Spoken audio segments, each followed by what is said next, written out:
Welcome back to My First Kicks. This is episode 141, man. And you know what? I had to bring you guys another kick talk. It's been a while because I've had, really good success just bringing in guests. And of course, with that kick talk means I brought in another guest. And that guest is previous guest, Aaron Diaz, man. What's up, guys? What's up? Yo, welcome back. It's been a minute, and you've been crushing it on IG. Pushing it forward. Man, it's kind of been like you've been there kind of the whole time. I mean, we met like 3 years ago, Hmm. Clubhouse days, and it's been up and down. Like, I think personally, I just had to decide if I really wanted to commit to it and do it. And I think recently, I've kind of had that push to do it, and so yeah, man, it's kind of cool getting a cool little community based on just talking sneakers, right? No, yeah, I mean, it was really dope because I've been thinking about stealing like your videos real quick. Like, not even like, I'm not talking about like Do it. steal. No. I'm not talking about like stealing exactly your videos. I'm talking about like I really want to talk about people on TikTok, like like how you talked Yeah. about Ari, like talking about like all these people who help build sneaker culture and. I've been like that was an idea I thought of last year, but if you've seen any of my previous videos and stuff like that, I'm just like I feel like I'm social media inept, and I don't want to be like a whiz at it. Like I don't want like that's Yeah. the thing. Like I've had Seth, same old sneakers on. I've had a ton Yeah. of people that have had really good success on social media, and for me, this is not the game. Like I don't like it like that. Like I like to talk shit and I like to just have my opinions out and like cuz I don't care. Like what's really dope is when you have a conversation and you talk about each other's taste and what really hits you of this and this or what you don't like, and then people don't come after you. They're just trying to like understand, Yeah. and it's so hard to do that when you're just like, I'm making a video and now you have to listen. Like, it's just like, I can't, it doesn't compute to me. I don't know how you do it. Yeah. No, it's definitely different. I think yeah, I was kind of stuck in that mode of like trying to figure out like a formula to make it successful. Like, I've seen Seth and his videos, right? And he Mhm. has like you know his intro, right? Like, here's the shoe. Hey, my name is Seth. Like, and I always was a little opposed to having something like kind of scripted like that. Mhm. But um man, social media does make you kind of play a game, Yeah. like you have to structure it in a certain way. And because kind of like you, I would love to make these videos, 4 or 5 minute long, and Hmm. maybe I should put that on YouTube. But in order for you to gain any traction on social media, it feels like you got to really like get straight to the point, or Yeah. otherwise like you lose people's attention. And so it does make you play a game. But I don't know, man, similar to you, I just like talking sneakers. And so that's what it really is about for me. If I grow and have like a crazy ton of followers, that's dope. But if I just can continue to meet people that have similar interests, then that's enough for me. Nah, yeah. I mean, it's wild because like we were just recently on Mr. Miller's Instagram live, and it's funny Yeah. because that for me to be on there, it was by happenstance. Like I was like, "Oh, I'll jump on" because one of the guests like couldn't come up or something like that, and I was just like, "Yo, I have the shoe. I'm down to talk it," and we ended up talking for like 2 hours on. we were going for Yeah.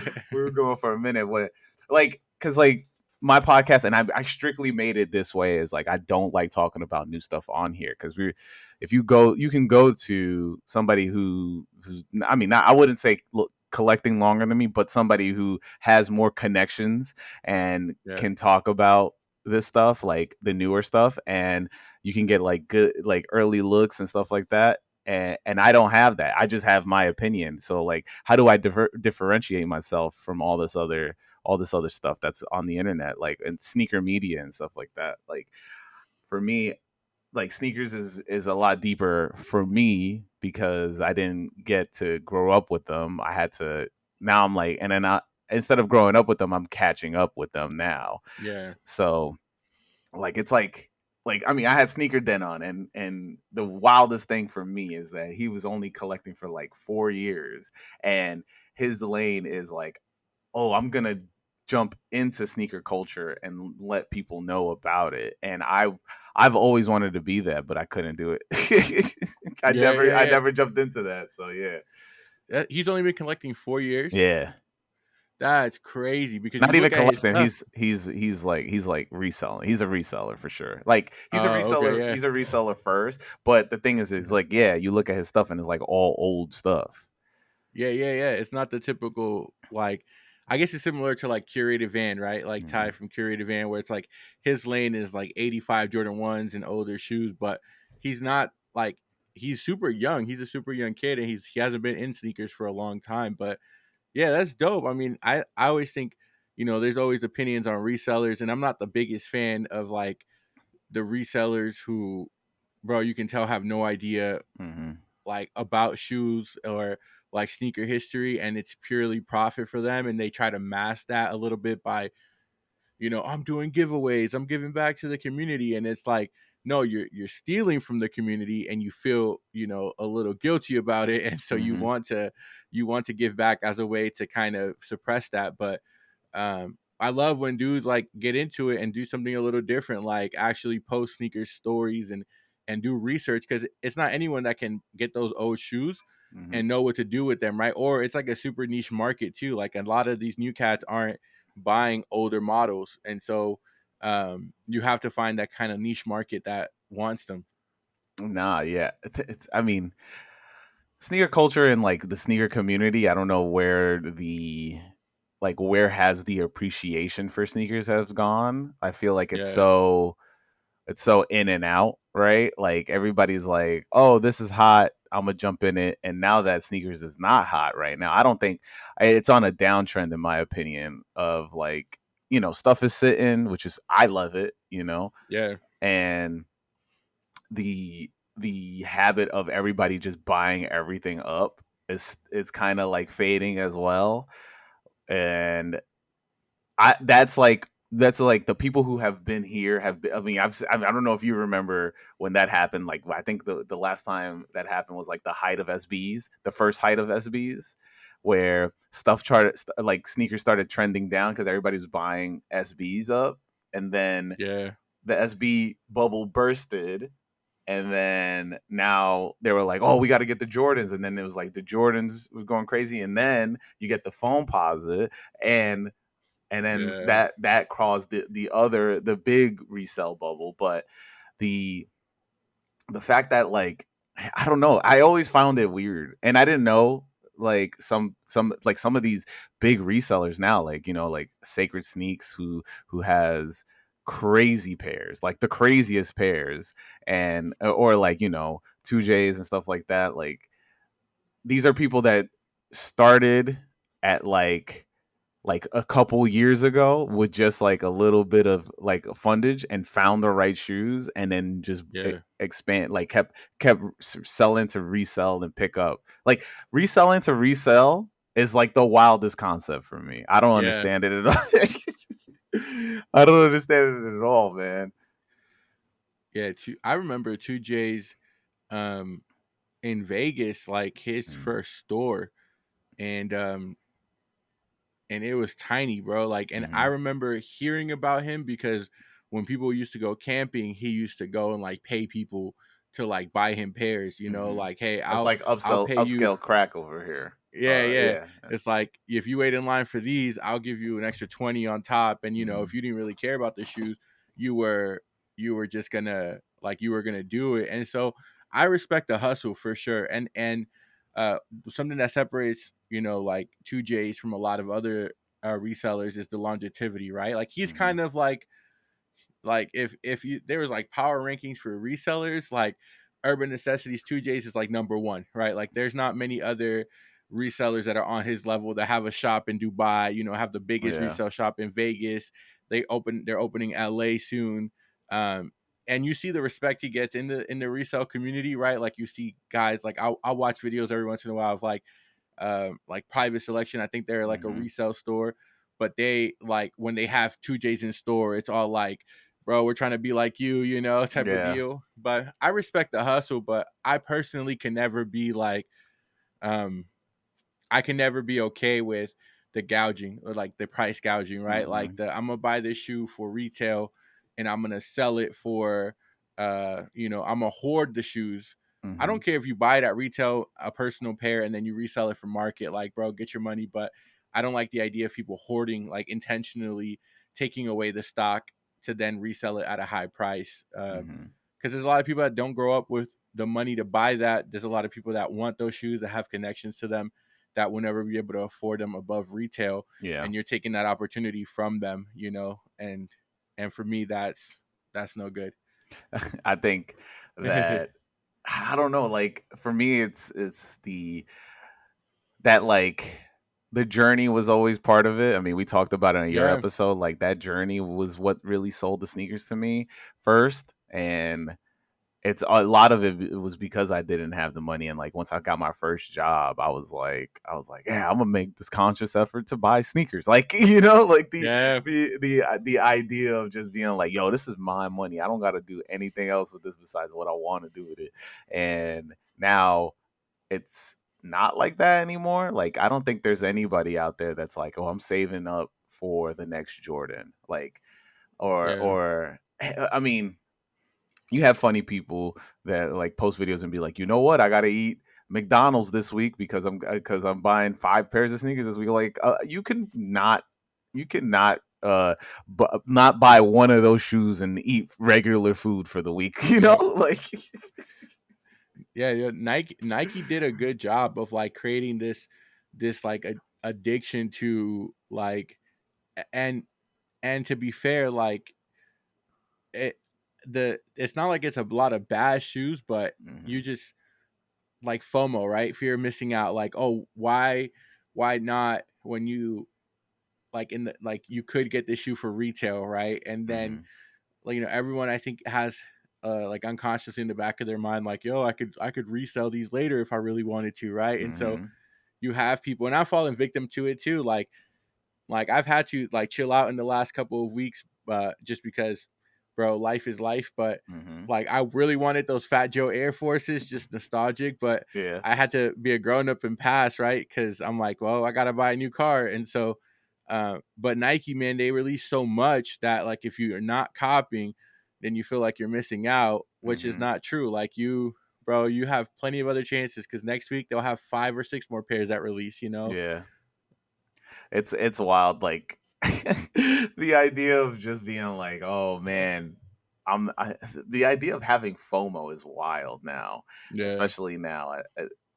Before it was I feel like you're a commonplace of yeah, just being like, I couldn't get it, like I didn't my report card wasn't good, I couldn't get it, like my mom didn't yeah. have money, and we don't have that a lot now. So everybody's just buying up what they can, and it just oversaturates it. Everybody thinks they're a sneakerhead. And look, there's people out here, they'll be like, "Oh, it's wrong. You shouldn't gatekeep." Look, I said it on the live. Bring gatekeeping back. I'm gonna be honest. You know, it it's not as fun if everybody's down. Like, Yeah. it's not. I don't know if you feel like this because it. Look, we talked about it on Mr. Miller's live. Like the idea of, oh, you shouldn't have something is like, or you being stopped from having something. Yeah, That's not like the definition of what I'm talking about with this. Like yeah, gatekeeping, and where you think this thing of ours is sacred, and you're like, yo, what are you doing? What, like, are you really into this? I feel like everybody considers themselves a sneakerhead immediately, and as soon as after buying or spending money on a pair of Travis Scotts, they're like, "Yeah, I'm a sneakerhead." Like, you're like, yeah. "No, man." Yeah, it happens a lot with like streetwear too. Like, hmm no, I agree with you 100%. And I don't mean it like to keep people out. I mean it to keep people who have no real interest in it out, right? hmm Like, if you are like brand new and you want to like really learn about sneakers and you are asking questions and you're like, yo, I'm looking into this shoe and I really want to like get it, then it's important, like, for you to have an opportunity to, like, ask people questions and, like, really learn about the shoe. But I think it's like when you get people that are getting into it, but with real no like no real desire to actually get to know more about it. Mhm. It's funny because I see it a lot with like Odd Future shirts. Like you Mhm. ever see like 13, 14-year-old kids walking around with like OF shirts on, and you're like, do you even know who OF is? Like, oh, Tyler the Creator. And you're like, Tyler doesn't even really rep Odd Future anymore, right? Like Tyler, it's been a while since Tyler had like a Golf Wang shirt or like a Odd Future shirt. And then you start Well, asking no, him golf, about it. he'll have golf wings because Yeah, he'll he's have golf. yeah, He'll have he'll still golf. rep that. But like, when's the last time you seen Tyler in an Odd Future shirt, right? Like it's Mhm. like, and I'm like, there's Odd Future was a huge group. There's a lot like, do you know who Earl is? Left Brain, Domo Jasper, Genesis. yeah, Domo Genesis, Taco, right? Like this was a whole group of people, Mhm. and and there's like a history to that, and you're like throwing on an Odd Future shirt saying you like Tyler Creator is like completely dismissing everyone else.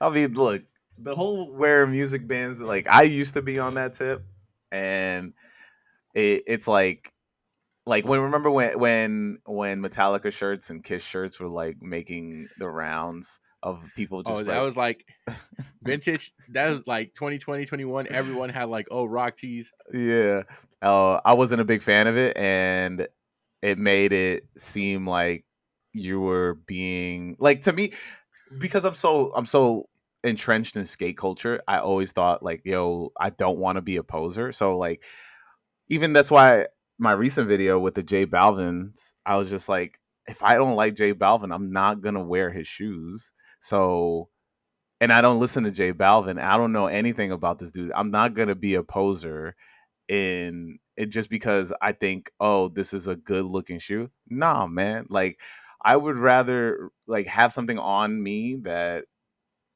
connects with me so that I feel a certain way like, oh, I'm excited to wear this, and Yeah, that whole poser mentality of being like, yeah, man, this is the fashion now. Like yeah, I've never been a fan of it. I actually hate it because but I stopped being so uh what's the word? Like old headish about it because yeah. I know for a fact you're not gonna go to a Metallica concert. Like um and you just spending money on just the shirt. You're not spending money on the ideology or the albums or all this culture that comes with the shirt and you don't want to even have the conversation. I think that's the worst part. Like if I knew like a young kid that just got into sneakers and they're wearing a pair of like Haze Dunks.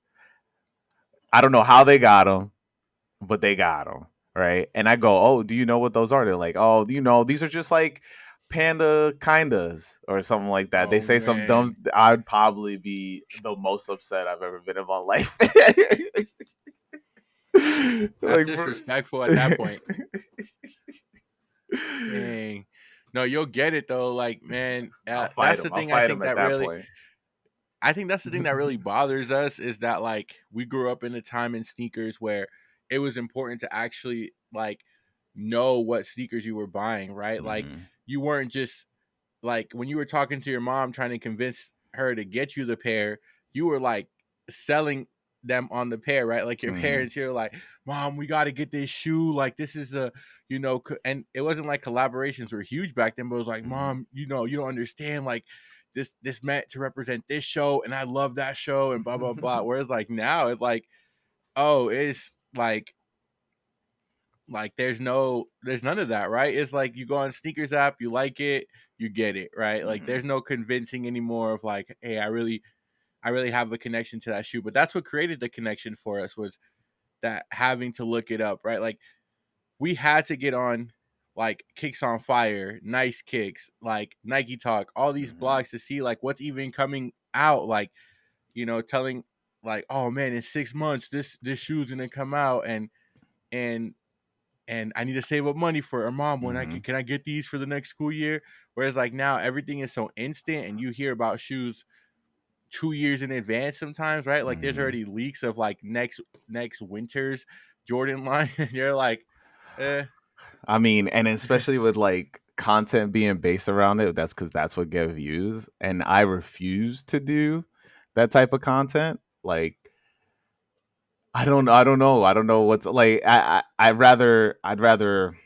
I think in the long run or whatever, even just doing this podcast for this long, I've always just felt like if I'm trying to put out a message and the message is stories matter, like your personal stories matter, then I can't be going on my social medias being like, these are next year's first four Yeah. Jordans. Like, you know, I can't do that. Well, it's just like everything is copy and paste too, right? Like if you follow any of the major blogs, and no Mhm. disrespect to them, right? Like Nah, obviously, disrespect them. nah, like there's some that have been around for a while doing it, right? Like Hmm. obviously you have your Nike kicks and your kicks on fire, and that's where we went for sneaker news, right? Like they've been around forever. Even sneaker news isn't like crazy old, but they've been around for a while. So like Hmm. that's what they were originally known for. But then you have all these like copycat pages now that's eh, like that's all they do is post like updates that they get from other pages, bro. And you know what really bothers me is you see these accounts that blow up, have Hmm. hundreds of thousands of followers, and they're essentially like a copy and paste account. Like they take content from other creators to post it, and like nothing is original on the page, but people for whatever reason follow it. And you're like, you don't realize that like they're really taking from smaller creators Hmm. all this hard work, and all they're doing is repurposing it for their page, but they have the benefit of the followers, so people will follow them for that information instead of saying, "Yo, this is actually a dope video that Haas posted. Let me let me follow him because Hmm. he's the one that created it." But they're just like, "Oh, I'll go to this page and it's like a one-stop shop, right? Like they'll get all this other content for free on there." Yeah, I mean, perfect. Look, I have a personal beef with Plugged In IO, and Uh,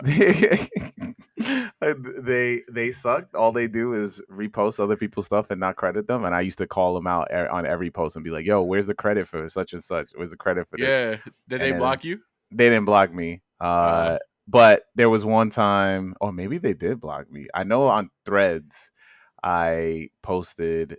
I was like a response to something Sneaker News said, and it was like something about who's like who are you not following on Threads or something like that, and I was like, yeah. oh, I'm just glad Plugged In IO isn't on here yet or something like that. It was something like that, and they saw I didn't even at them. I They saw it and they were like, oh, it was something like a response of like being like, "Oh, didn't know, I didn't know we had haters or something like that." And I was just like, I was just like, "Wow, you really vanity search you guys yourself because I didn't tag you in it."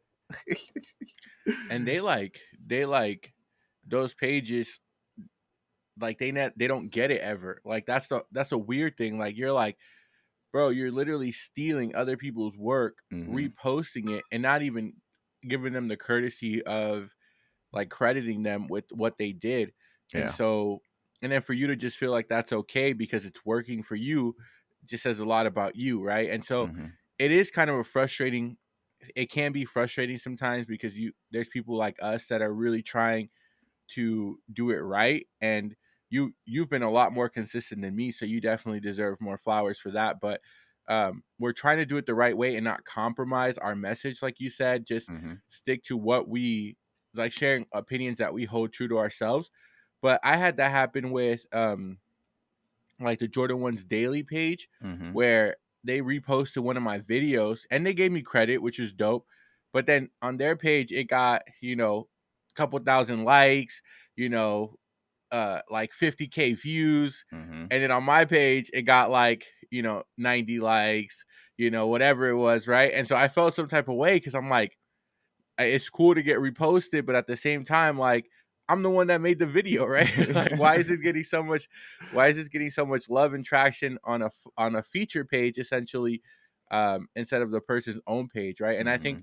if we can I think if we can get people to start realizing that and saying like, oh shoot, like it's important, like cool, you can support Jordan One's Daily or all these other blogs, and it's not a bad thing, but also take the time to support the people who are providing them their content, right? Because very rarely are they posting original content.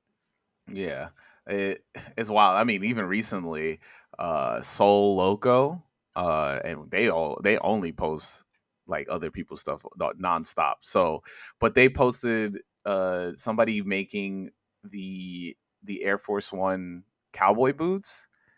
Did you Yeah. see that? And do you know? No. Oh man! And No, I the haven't seen dude. it. So somebody posted that. No, they posted that, and he's like, they're making it, but they're making it with the Travis Scott reverse check on it, Oh my gosh. and it looks terrible. But Yeah.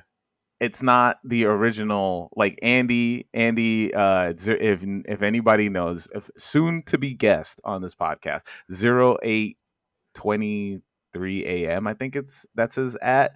Follow him. He's the original person that made the Air Force One cowboy boots, and he's gone viral a bunch of times. Like the dude is everywhere, and for somebody to steal his design, not try to like credit or anything, and then they just post that video because they know they're like, oh, this is another Air Force One boot, and like somebody's like, and then they're like try to hype it up too on top of it. I was just Yeah. like, man, this is like the copycat on like the double copycat thing I've ever seen. Like this might be as bad as reps. Yeah. But they get away with it, bro, and that's the crazy thing, that they get away with it. And I think it's important that people do what you do. Like, you have to call them out and ask them to give people credit, because if not, Hmm.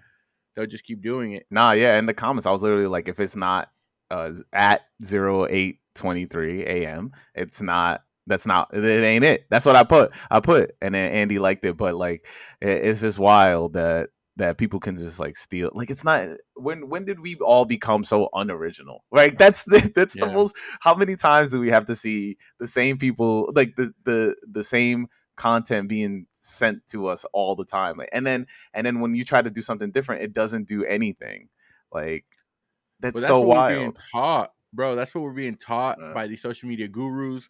So more people do it. And like, how many times are you scrolling through like the reels and you see "Get Ready with Me," or like, right? Like, yeah. it's like every day is like there's like five or six, and I get it. Like, but that's what it's popular. That's what get views. So instead of like being original and staying true to their message, you Hmm. compromise a little bit and you start doing those type of videos, hoping that the algorithm messes with you and actually promotes you. Hmm. And but you see it all the time, right? Like, that's why early looks get such good traction. Hmm. um like, it's just, we're kind of taught by social media to make things look a certain way so that they're willing to promote you um and like push your content. But then it's like there's no diversity in content, right? Like, then you have people doing the same type of deals, and you're right. Then when you try to step outside the box and do something a little different, it makes it like no one's really messing with it, right? Like, you Hmm. don't reach the masses that they do. I mean, it's frustrating. I've been doing this. We're about to go into year 3 now with this podcast, and it's tough to get the word out, especially when I'm doing everything by myself, Yeah. and then it's tough to just like, I mean, look, at a certain point, I'm like, I'm doing this for me. It's not Yeah. about all the extra stuff that you see that other podcasts get.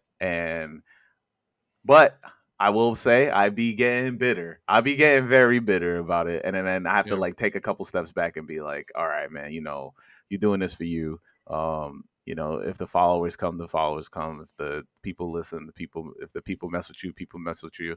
I mean, I've been doing this for almost 3 years, and yeah, it's tough, but let's hard segue into the segment of this show. So Yeah.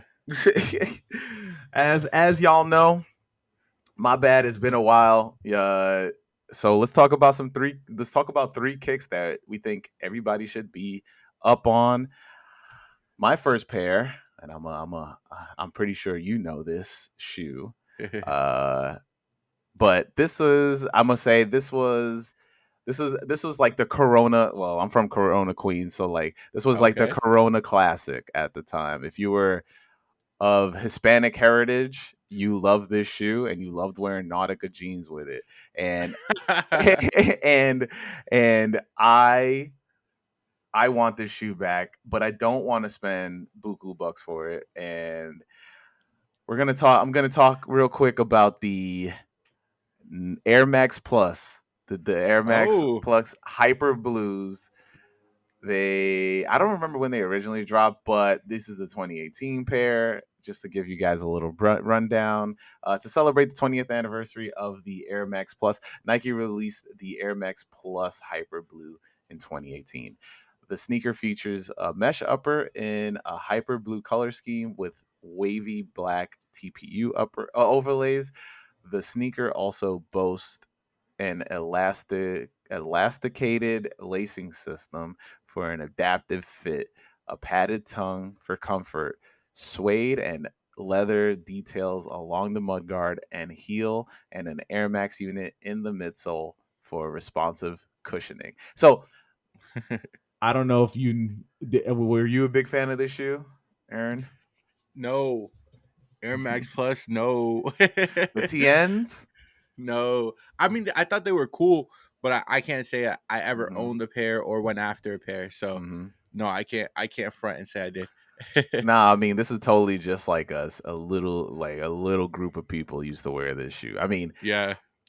I'll tell you. I don't know if I told this story on here, but I'll tell it if in case you hear if in case you've heard this story, then my bad. But I remember I used to have a friend, and this friend was like 8 years older than me or something like that. This dude was old, Yeah. right? And I don't know why he was hanging out with a 12 year old, but um, he gave me a bunch of clothes. He was just like, "Yo, I don't these don't fit me. Here you go."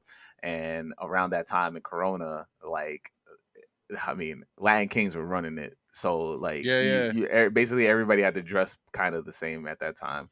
Um, in terms of just like if you down with them. So it was like boot cut Nautica jeans. That's what he gave Crazy. me. He gave me boot cut Nautica jeans, and then you'd wear like some weird like a graphic tee, but it wasn't even like a popping graphic tee. It was like it Yeah. looked like you could find it in a Goodwill right now, like Yeah. like a like but it, or like a School of Hard Knock shirt, right? And and then he gave me a pair of the Air Max Pluses in this colorway, in this cobalt blue, hyper blue colorway, and there were one size too small, and I still rocked them Yeah. because I was like Yeah, I thought I was fresh, man. I thought I was yeah. killing it, man, and it was not popping. My feet were hurting every single day. So I never was able to get another pair to replace the one that I was wearing, but I thought I was the shit. I'm telling you, bro. I'm Yeah. telling I used to be like, yo, I am the shit right now when I put these on. And I haven't That's been able awesome. to replace them. So I definitely want to get another pair. I hope these get re-released because I am not paying $300 right now for a pair of these. Sheesh. Definitely not. That's what the going price is right now? Oh wait, no. There's not even a listing, but there's a size 12 for $485, and Oh the my gosh. last sale was uh $600. Hell no. There's a Yo, used you think pair. people There's a used pair for 292. I'm still not paying that. yeah, people just be putting those prices up to see what people will pay, bro. Hmm. Like it's there's no way. No way someone actually paid that at all. I mean, No look, way. I really truly think that some of these shoes that don't be selling like that, Yeah. they there's like the resellers will go on a different account and buy the shoe off of themselves just to say they They got that might, that's yeah, just bro, that's Yeah, I can believe that because some shoes I'm like, there's no way you were able to sell that for that price. Mhm. And then, but oh, bro, like the last sale was 400 something. Yeah, I'm sure it was. You you and your reseller friend helping each other out. Like, bro, go ahead and pay 400 for these so Yeah. we can drive up the price and then we can repost it, and sell it to someone else. They not slick. I remember I used to do that when I put a shoe on eBay. I'd be like, yo, my man, like I'll ask all my friends, like, yo, just boost this bid on this real quick. Like, Yeah, just get an extra couple, like, 10, yeah, 20, yeah, 20 bucks on somebody. yeah, yeah. Get a couple extra bids. All right, what's your first shoe, Aaron? All right. I'm gonna record it also on my camera so I can like do a content. I have my camera set up here. I'm like, bro, let me take advantage of this setting. I'm never in this setting, so I have to I have like my little camera set up right now. So I'm like, let me Hmm. see if Oz will let me record this real fast. All right. First one for me. I'm gonna go ahead and read. I'm gonna go ahead and tell you read the little synopsis. Hmm. Essentially, a low cut version of the Air Jordan 8 Retro Playoff. This Air Jordan 8 Retro Low was released in 2003. The design is distinguished by a multicolored streak print that adorns the heel, inner lining, and outsole. Other defining features include a black Durabuck upper, gray midsole, red Jumpman branding, and embroidered 23 logos on the asymmetrical midfoot straps. And so, of course, I'm talking about the Air Jordan 8 playoff low. And I talk about this shoe quite a bit. But bro, What year? like What year the these came out again? 2003. They should have stayed there. All I'm saying. No, no, no, no, no, no.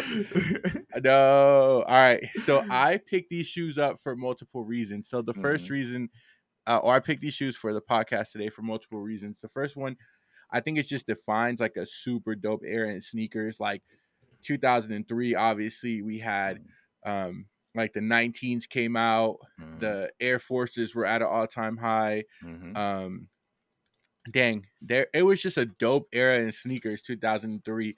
I think that's when we got started getting like 11 lows as well. Oh, my one Um one of my favorite shoes came out that year.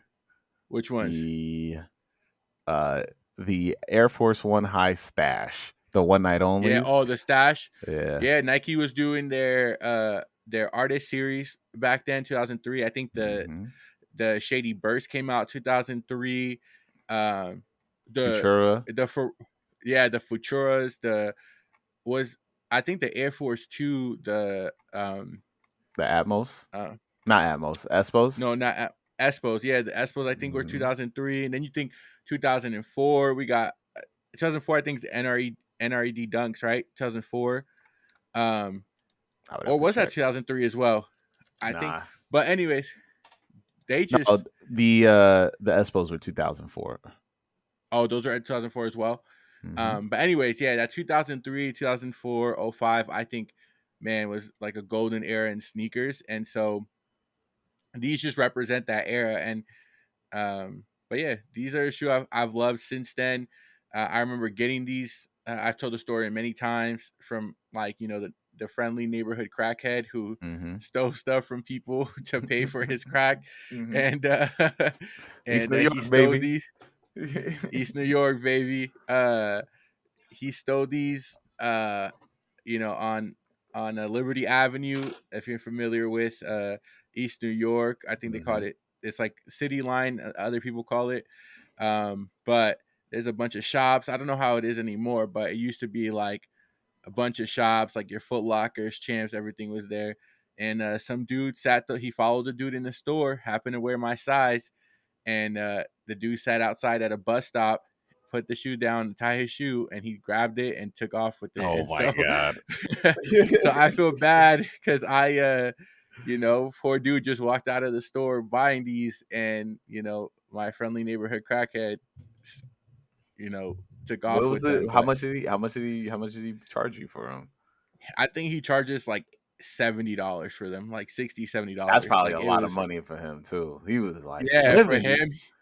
Yeah, for him, he was like, and the worst part was he would come into the place my mom worked, and he just asked me, he's like, "What shoes you want now?" And I'd be like, "All right, let me get a pair of these," and he would be like, all right, give me a couple of days, and then somehow he show up with the shoe. So I don't know, man. I'm not saying I condone it, but I definitely wasn't fighting it back then. Man, I mean, the only it's funny because you just made me remember about the time when I was working in game. No, I used to when I was hanging out in GameStop. There was this dude who would always have stuff to trade in, and Yeah. he'd be like, "Yeah, I bought this GameCube and all the games for $20 from this crackhead." I was like, "What?" And he's Yep. like, and he would just keep coming. He would just keep coming back, like, "Yeah, man, now I got a Xbox, all these games, you know."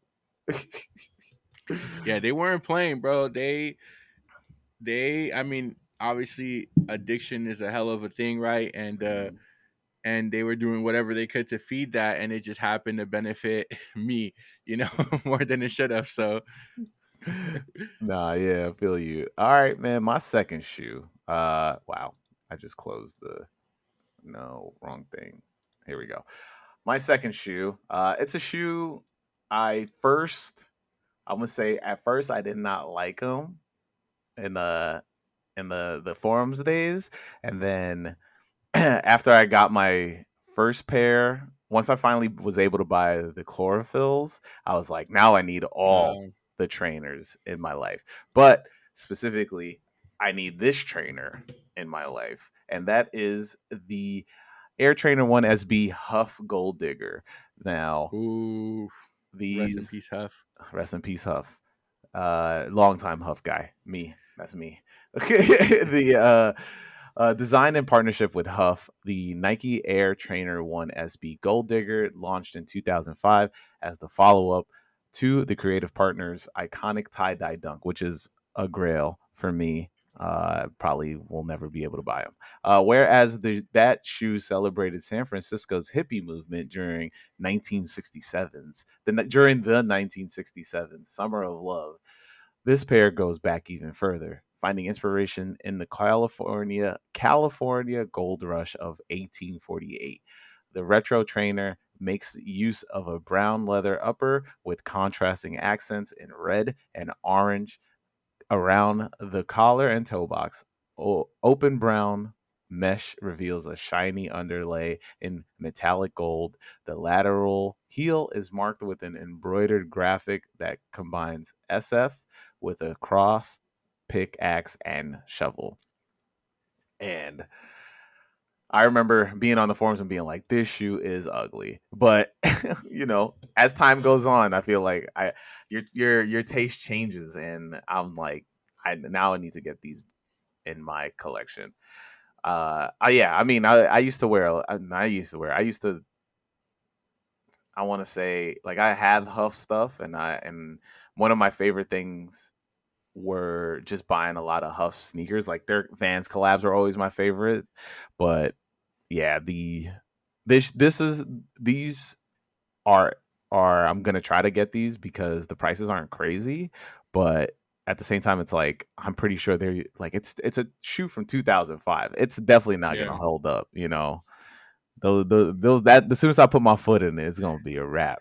Like, bro, that's what is happening right now to all my like '04, '05 Air Forces. Like hmm as soon as I walk in them, I can feel that bubble. I had a pair of Air Spiridons, hmm and I love the Air Spiridons, but I was wearing it and I could feel the bubble just got really squishy. And I'm like, oh man. oh man, that's tough, man. Look, the Air Trainer one. I mean, it's Mr. Miller's favorite shoe. I I, Yeah. I severely slept on this one because I'm pretty sure people were selling this shoe for like $87. I remember seeing people Hmm. trying to offload this stuff, and I'm gonna make a video on this, but I'm gonna do like a little series of like forgotten SB models, Oh, and that's dope. yeah, the hopefully the first one will be out by the time this is out, but it's funny because the dunk gets so much love, and I even me when I first started collecting, I was always like, "Yo, SB dunks," and then you learn about the FC, the Zoom FC, the Trey, the Angus, Blazers. Blaze. I mean, I had one of my go tos was a pair of black and white Blazers, and I used to I used to kill them, bro. Like I paid I think $60 for them, but they were mad comfortable, and I was just like every day black and white Blazers. Yo, I got a little exclusive for this, and it Hmm. may be out, but I just made a video on the milk cartons, Oh, that's my favorite. and That's a grail right there bro, too. those the vanilla ice. Mhm. Yeah, there was a time, man, like when Blazers, everything Blazers put out, hit. Like those, the Mhm. milk cartons, probably one of the best shoes of all time, and it's forgotten. So hopefully you use it for your series.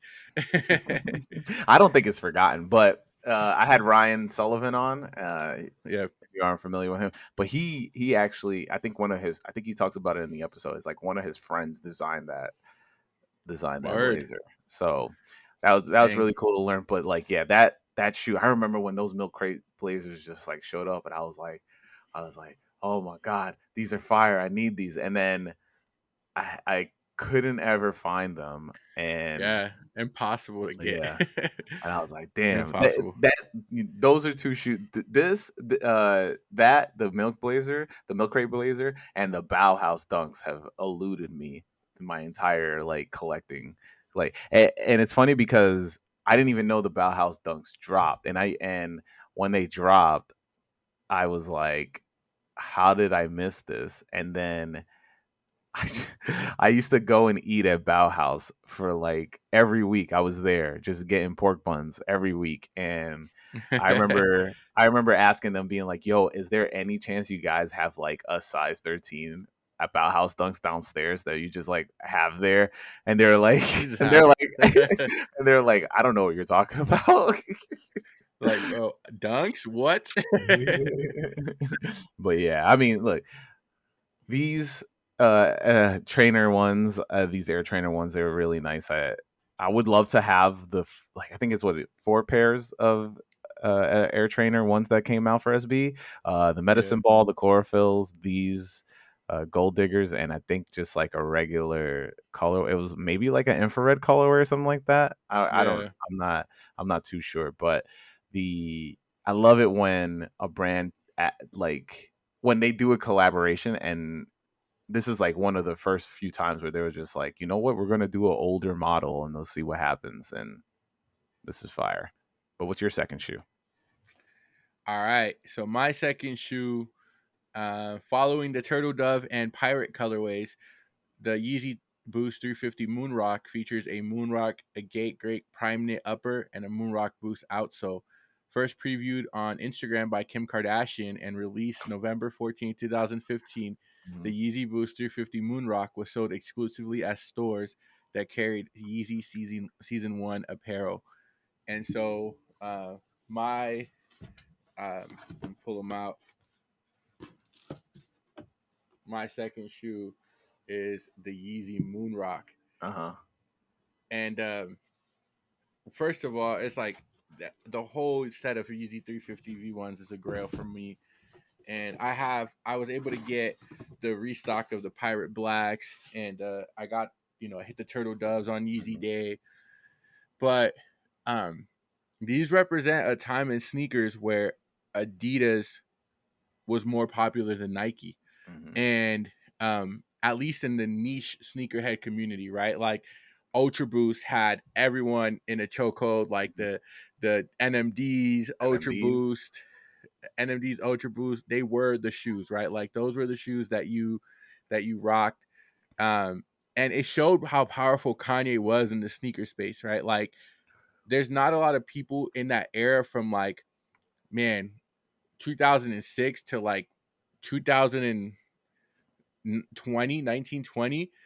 Anything Kanye did numbers, and he influenced the entire culture based on what he did. But this little period, it was like almost like a rebuilding period for Nike. They were trying to figure out how to, you know, the we've heard Kanye say it before. Like his whole Mhm. idea was to have a shoe that would kill the Roshi, Mhm. and he did it with the 350. And so it really took those years. Nike really was trying to figure out how they were gonna, compete with that. But yeah, that I was would an era say in sneakers, definitely. I would say He had a chokehold until 2017. You think Until so? Till the Virgil? until the Virgil. That's exactly what I was looking at. I was just like, okay, I would believe it if maybe they came until the 10 came out. But I Yeah. think once Virgil dropped that one, it was like, whoa, whoa, whoa, whoa, whoa, whoa, whoa. Nike made a comeback. Hmm. Yeah, but I mean, you got to think, like all that he did with Nike before that too, right? Like it wasn't just Adidas. Like, you know, everyone talks about how famous he made the infrared sixes, right? And the the Chicago Jordan 1, and Hmm. he had everyone wearing leather pants. I mean, not me. I couldn't fit into leather You, pants, but you didn't get a pair? nah, but the fit.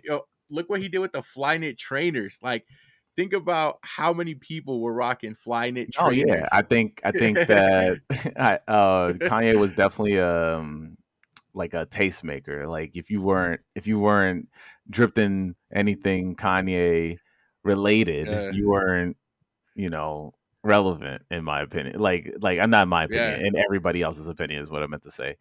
The For me, see, that's the thing. Like Yeezys have would never like sold to me, right?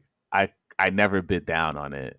I had to be gifted a pair in order for me to have yeah, it, and I have the 350 V2s. But for me, I don't know. I did it just never. I never took him as being like, oh, I'm into his stuff. I'm into the way Kanye dresses because I was never yeah, like once I got into skate culture and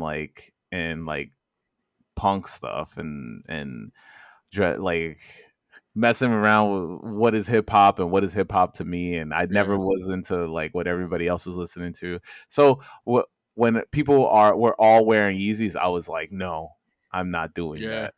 So I never. And then when you pulled them out, I was like, I don't know, I don't think I like them either. so so You so gotta. Kanye was Kanye was like a lot. I feel like a lot of sneakerheads felt that way. Like you talk to a lot of like sneakerheads that have been around for a while, and I think the 350, because it became so mainstream, right? Like you see that shoe everywhere. Like you see it at the gym, you see it at the mall, and like it's also like that shoe, like we talked about earlier, that non sneakerheads wear, right? Like, Mhm. bro, you could be at the car dealership and a random, 45-year-old man is wearing 350s, doesn't know anything about sneakers, but he knows those are Kanye's, right? Like he Mhm. knows those are Yeezys. And so Kanye kind of he he surpassed this like niche market, and he became mainstream, right? People, because of how big of an artist he is. And that's, I think, why a lot of sneakerheads were hesitant to the 350 V2, because it was a shoe that was like, people that have never bought a pair of shoes outside of Ross or Marshalls before are now like rocking 350s, right? And then they're Mhm. going back and they're buying more and more.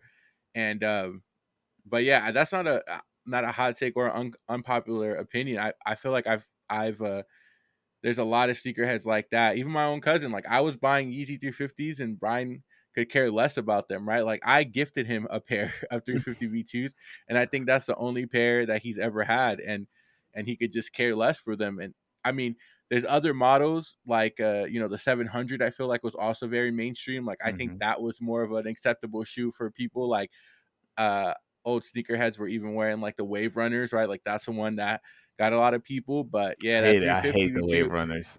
I I hate them. know. To How me, could to you hate me, the Wave Runners?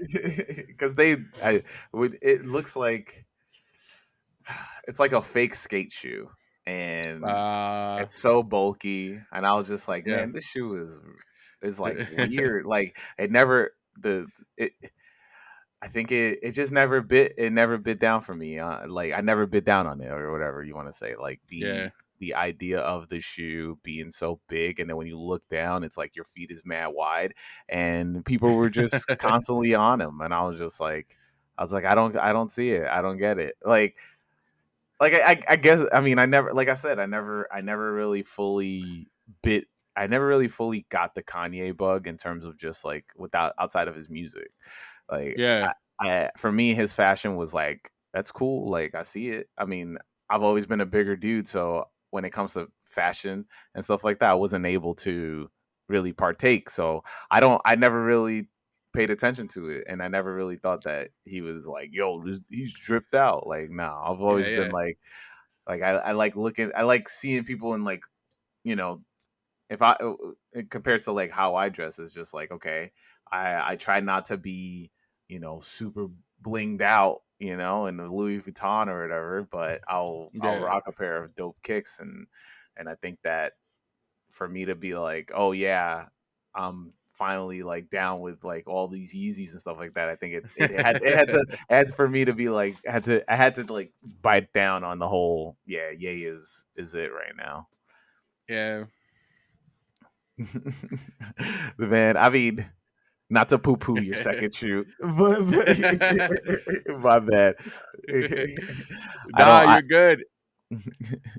All right, cool. Let's just jump onto the last shoe. My last All right. shoe. My last shoe is the Extra Butter Saucony Originals White Rabbit Shadow 6000. Ooh, I Uh, like that. These are these are absolutely fire. I wish I'm gonna hopefully try to get these. All three of these shoes for the listeners and anybody watching this. I will be trying to get. I don't know how long it takes, but I will be trying to get. I still have to get a shoe that is a non Nike shoe. I haven't done that this year, and I promised I would this year. All right, so I have to make sure I do that. Just remind me. I just reminded myself, and it's I only have 3 months left to do it. Bro, um, honestly, so um not to interrupt you yeah, what yeah. you're Go saying, ahead. bro, but extra butter right now, I'm the type of person that I'm always looking at the sales Hmm. at a website, right? Extra butter has a sale code like autumn, get an extra 20% off. But bro, they have so many Sauconys. Like I have Yeah, like 10 in my cart right now, and it's like $500 for all of them. And I'm like, dang, like these Sauconys are so accessible, and it's not even hating on them, but it's just like they're such a dope shoe that's yeah. underappreciated. Big time, big time. All right, so the White Rabbit Shadow 6000 is constructed of premium leather, pig suede, and sport mesh with reflective underlays. The traditional running man found on the woven tongue label of most Saucony original products has been replaced by a custom White Rabbit silhouette. The box and insole were designed with a vibrant and colorful psychedelic overhaul, contrasting the simplicity of the shoe itself. Lastly, Extra Butter has designed the shoe with a hidden element that speaks directly to the original inspiration of Further Down the Rabbit Hole. Now, if you aren't familiar with this shoe, which I feel like not many are, this shoe is definitely a play on Alice in Wonderland and going into the Mad Hatter's rabbit hole or whatever, right? Yeah. Uh, it's this shoe is like so dope, and it has just primary colors on it: red, blue, and white, white, red, and blue. And I don't know how I missed out on this because this came out in 2021. So I'm hoping to actually get these. I don't know how, but if anybody at Extra Butter is listening to this and you have one just sitting downstairs, size 13, let me know. Okay. But I just think like I mean, I really wanted to get because I made a video about the only Sauconys that I have in my collection, and it's funny because in my head as I was making it and thinking about I realized that it really does take a collab that means something to me in order for me to like forget about a brand, because like I'll mindlessly buy a pair of Nikes. Like I'm always looking at a pair of Nikes, right? Yeah. So, but I think that comes from I was so like Nike SB do or die for so long that it's hard. Like Yeah. once you see that check, the check kind of does sell it, and then you sell it to yourself on top of it. So for me to switch, it does take a collab for me to be like, okay, like this is now I'm starting to pay attention because once I got the Ronnie Feig Knicks A6 Gel Light Oh yeah, 2s, yeah. right? Gel Light 3s. No, Gel Light 3s. Yeah, three. Yeah. Once I got those, that's when I was like, oh, I'm looking at ASICs all the time, and I was just buying ASIC after ASIC, And this is like, I would like to get more Sauconys, but definitely I would like to get this one. And once I like unleash the cap on it, then I'll probably be like, oh, I gotta get these two. I gotta get these two. But it's definitely a. It's really hard to switch, like, because I Yeah. think it like Nike is so accessible. You know, you get the sneakers app. Everybody's tweeting about them, or like whenever you're on social media, everybody's talking about mainly Nike items, and it's just really hard to be like, yeah, so check out this Shadow 5000. You know, like nobody's gonna be like, people be like, what are those? You know, and I think I hope. I mean, shout out to Saucony. I hope you guys keep doing these dope collabs because like recently they just dropped the color. What was it? Um Color Plus, the Saucony Color Oh, Plus. yeah, yeah. And it's like a cool. Is it this? Mm, no, it's not this one. It's something else. There was a recent Saucony collab that just dropped that was like a brown shoe. Wasn't it the Shadow 2, the Color Plus, like the Grid Shadow 2? No, that's the previous one. There was one that's was Oh, there's one either is dropping now or like real soon. Um, but I really like that shoe, and I just think that I have to be more open to other brands and like pay attention to other brands because I can't just be tunnel vision just Nike all the time. So, yeah. you know, It's hard though. yeah. It's hard. Um Yeah. so yeah, it's hard. Yeah, so your third shoe. All right, well, looks like we were in sync because my third shoe is a Saucony J Mhm. Tips first shoe. I remember who fronted, and let's see, let's get a video for the folks watching on video. Um, yeah, man, I haven't worn these yet. Actually, I think I need to bust these out this week. But I think this represents a new era in sneakers, right? So I Mhm. think obviously J Tips is kind of what's in right now. Mhm. It's a great era for black designers, right? You have the Joy Fresh Goods, you have Salehi, you have J Tips, um, a Cold Wall, you have, I mean, till the separation for some Supreme, Tremaine. You just Mhm. had like a lot of black designers at the forefront. Oh, I don't know Nina about Tremaine Chanel. right now. Yeah, yeah. I don't know, until the separation from yeah, we'll see where that goes. But uh, you have Nina Chanel, just a ton of people, a lot of black designers that are getting there. I mean, obviously the Whitaker group, um, but I think one, I really appreciate Saucony's willingness to give people a shot. Right, I think they're one of the few brands that will work with brand new designers and give them their first shoe and give them an opportunity to learn and establish their mhm. reputation as sneaker designers. And so I always got to clap them up because not a lot of people are willing to do that. So, yeah, this is kind of, I feel like I love all the little details, like the made by J Tips, the remember who fronted, like Mhm. on the heel right there, just like the floral patterns throughout, the use of different colors. Um, just a good shoe, man. So this is the third shoe. But let me read the synopsis so that we get a more full idea. Mhm. The J Tips and Saucony Grid Azura 2000, Remember Who Fronted, delivers a debut collaboration shot through with a riotous blend of colors.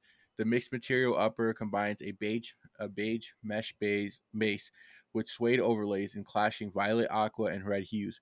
A multicolored floral print decorates the suede mudguard, while a black and white checkerboard print embellishes the back heel. The sneaker sits atop a pink EVA midsole inscribed with "Remember Who Fronted" across the medial heel. Underfoot, a semi-translucent rubber outsole features triangular lugs for superior grips. So, yeah, man, the one of the dopest releases. I know a lot of people have it in their like top 5, top 3 releases of the year, and so Hmm. it'll be interesting to see where it lands at the end of the year when people have all the shoes to pick from. But I think definitely it's a top 3 shoe for me. I mean, I wasn't lucky to get a pair. Um, but also shout out to Jay who Yeah, works in collaborations uh, and making these collabs happen. Is really yeah, dope. He's done some great work, and I think his route of collabing with these young, like, and I mean lesser known brands is really dope because it gives them more chances to actually try things like that J tip yeah, shoe, and find like that. It's wild, like the chance to be able to have like your own signature sneaker or signature colorway or something like that is so few and far between, especially now, unless you're like a huge name or something like that, it is wild. So I really love what Saucony's doing, and I think that the J-tip shoes is amazing. I think it's wild because for me, I wouldn't put it in my top 3 or top 5. yeah. I think there's probably like 3 or 4 shoes before it for sure. I mean, that Action Bronson New Balance, man. If I could, Oh, it's like because I feel like it comes from the that's same. a good one. Yeah, I think it comes from the same realm, right? They're both Yeah, sneakerheads, and they're both like they saw the sneaker that they wanted to make when they were a kid, or like they were like, or they were looking at a shoe and were like, oh, these are sneakers that real sneakerheads will appreciate. And I think J Tips took his approach, and he added his colors, based on his hats and stuff like that. And if you weren't familiar about J Tips, you are now because of it. yeah, And then you also have Action Bronson, who grew up on sneakers, and he talks about his love for sneakers, how his mom would go to Long Island to get New Balances, and then he put out a crazy colorway shoe too that people were like, I don't get it. Oh, this is that. And you're like, yeah, you don't get this shoe. But then you look yeah, at J Tips with like 7 different colors and animal prints, and you're like, I get this shoe. yeah, So I definitely think it's a great shoe. I feel like, to me, I think what takes a couple points away from it is the model. Like the Azura grid is cool, but it's also so wild as a yeah. model, you know. It is. It is. Man, Aaron, this has been fun as hell. Yeah. Yo, tell people where they can find you. Thanks everyone, and first and foremost, shout out to Haas, my first kicks podcast. Man, check it out. Haas has been doing great work, man, and so it's definitely important to support him. If you want to find me, Front Page Aaron on Instagram, Front Page Shoes on YouTube. I'm gonna start uploading more there. But yeah, man, Front Page Aaron. Hopefully, you'll see me and Haas do more of this together. Definitely Instagram lives at least, and yeah, thank you for having me, bro. Yo, and you know where to find me. I am Who Is Haas on all social medias. Follow the podcast at My First Kicks Pod. Follow the podcast on TikTok and YouTube at My First Kicks. And if you have a My First Kick story, hit me up, myfirstkickspod@gmail.com. And you know what we say every week, everybody, wear your kicks. Peace.